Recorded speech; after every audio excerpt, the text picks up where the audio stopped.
Chosen ones, be careful, they are working against you. Before I get into this, I need you to do one thing right now. Hit that subscribe button and turn on the bell notification, because what I'm about to share with you today is something most people will never hear. And I don't want you to miss a single video like this. This channel exists for people like you, the ones who are awake, aware, and ready to see the truth. So subscribe right now and let's get into it. Let me ask you something, and I need you to really sit with this question for a second. Have you ever felt like someone in your life was just a little too interested in your progress? Like they always seemed to pop up right when things were going well for you, asking questions, hanging around, being unusually present, and something in your gut, something deep and quiet, whispered to you, "This doesn't feel right." Most people shake that feeling off. They tell themselves they're overthinking it, that they're being paranoid, that this person is just being friendly.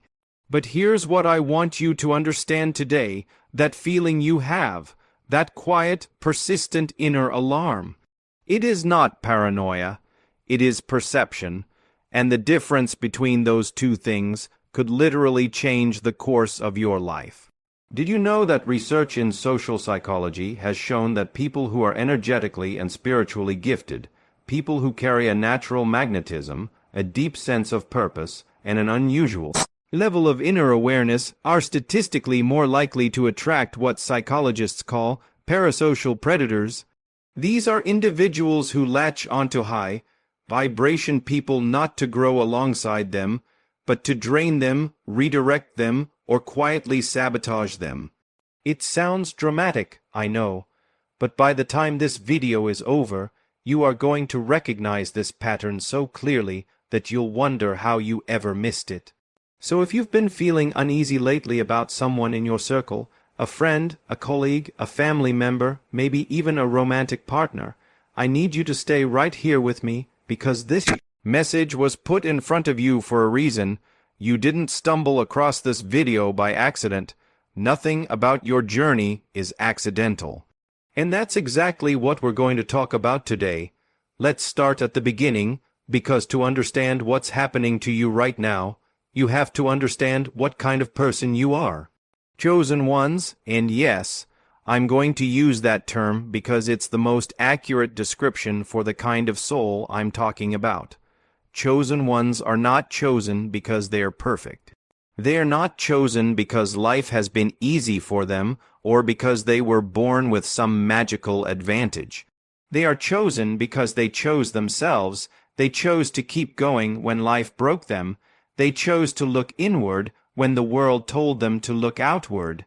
They chose curiosity over bitterness, growth over comfort, and truth over the familiar lies that everyone else was content to live with.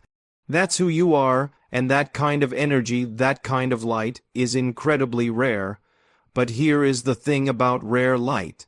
It attracts everything. It attracts beautiful things, yes, opportunities, synchronicities, the right people at the right time. But it also attracts shadows, because shadows don't exist without light.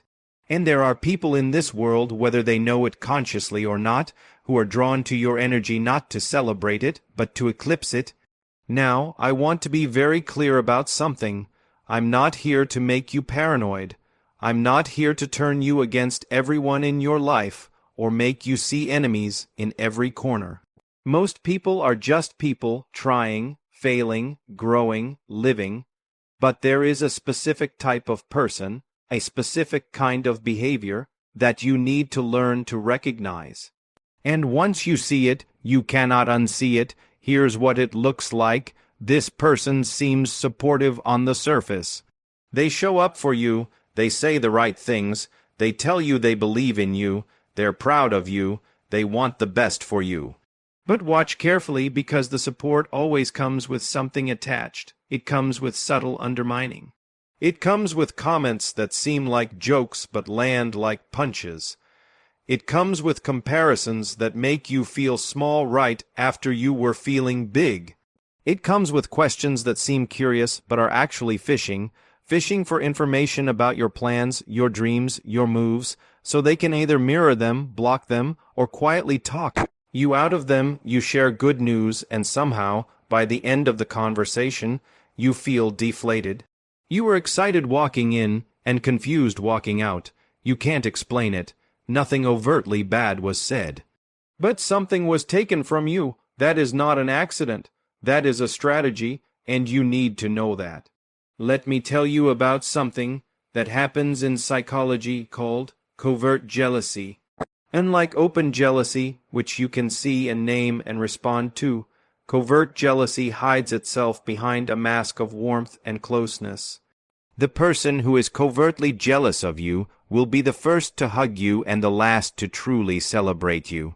They'll show up at your events, but spend the whole time redirecting attention. They'll share your wins online, but whisper doubts privately.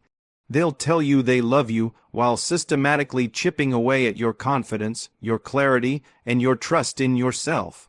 And the reason this is so dangerous for chosen ones, specifically, is that chosen ones tend to be empathetic.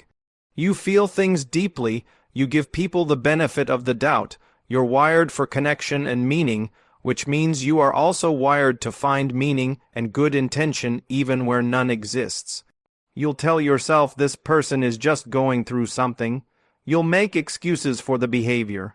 You'll shrink yourself to keep the peace, and in doing so, you'll hand your energy over on a silver platter to someone who was never going to honor it.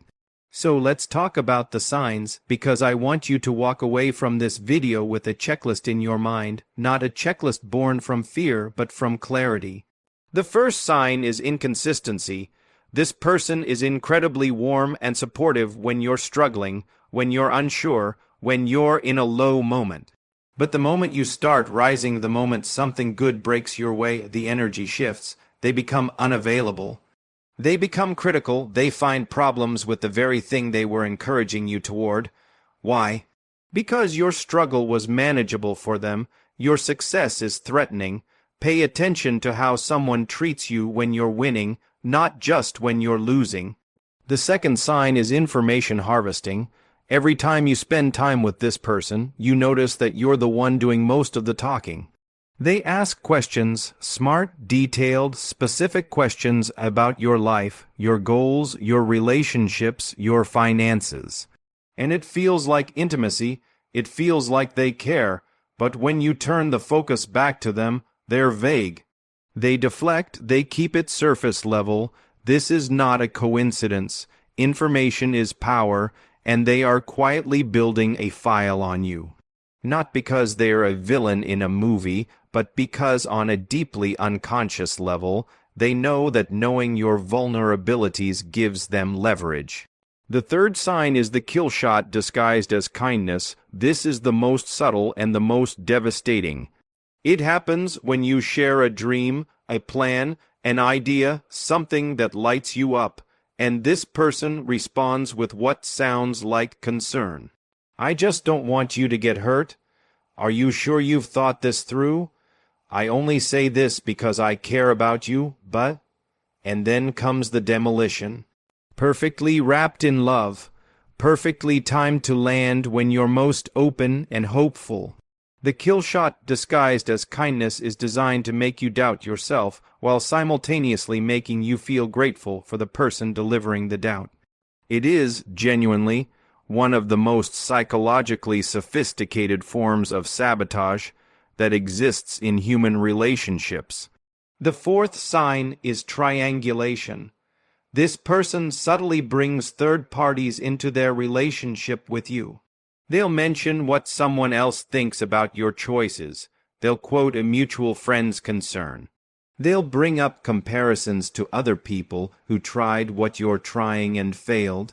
The goal is to make you feel surrounded by doubt, to make it seem like the whole world is skeptical, when really it's just this one person broadcasting their own fear and envy through a loudspeaker, shaped like community concern. And the fifth sign, and this is the one that I really need you to hold on to, is the spiritual mimicry. For those of you who are on a conscious, spiritual, or purposeful path, you may have noticed that certain people in your life start to adopt your language, your interests, your values right after you've opened up to them. They start talking about mindset, about energy, about purpose. They start positioning themselves as aligned with your mission. And it's confusing because it feels like connection. But watch what happens when you step back. Watch whether this person is genuinely growing or simply wearing the costume of growth in order to stay in your orbit. There is a difference between someone inspired by your journey and someone shadowing it. Now, why does any of this matter? Why am I making a video about this? Because I have seen over and over again extraordinary people, people with real gifts, real vision, real capacity to impact the world, derailed not by their enemies but by the people closest to them, not through dramatic betrayal but through slow erosion. A comment here, a doubt planted there, a relationship that subtly trained them to be smaller, quieter, less certain of themselves. And at some point, they looked in the mirror and didn't recognize the person looking back, not because life had beaten them, but because they had unknowingly handed the pen of their story to someone who was never meant to write it. That is not going to be your story, so what do? Because awareness is the beginning, but it's not the end. Once you recognize this dynamic in your life, you have a responsibility to yourself to respond, not from anger, not from drama, but from discernment. The first thing you do is stop feeding the information pipeline. You don't need to make an announcement. You don't need to confront anyone. You simply get quiet about your next move. You start protecting your plans the way you'd protect a seed, not because the seed is weak, but because seeds need darkness and silence to root before they can rise. Let your moves speak when they're ready to be heard, not before. The second thing you do is odd. It's your energy after every interaction. This is one of the most powerful practices you can develop. After spending time with anyone in your life, after a call, a conversation, a hangout, simply ask yourself, do I feel more like myself or less like myself? Do I feel expanded or contracted, energized or drained? Over time, the answer to those questions will draw a map of exactly who belongs in your close circle and who belongs at a respectful distance. The third thing you do is trust the feeling you've been dismissing. I know you know. On some level, in some part of you that is quieter and wiser than your conscious mind, you already know who this person is.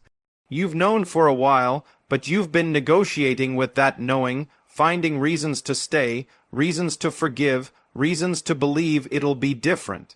And I understand that relationships are complex, history is real, but love does not require you to shrink. Loyalty does not require you to stay in the presence of someone whose energy consistently diminishes you. Knowing that really knowing it is an act of profound self-respect. And the fourth thing, this is the one that changes everything, is to redirect your energy into your purpose with a ferocity that leaves no room for distraction. Because here's the truth that nobody tells you about people who try to sabotage chosen ones. They can only succeed if you're not fully committed. The moment you are completely, unapologetically, relentlessly devoted to your path, the moment you stop looking to others to validate your direction, you become, for all practical purposes, unsabotageable. Your certainty becomes your shield,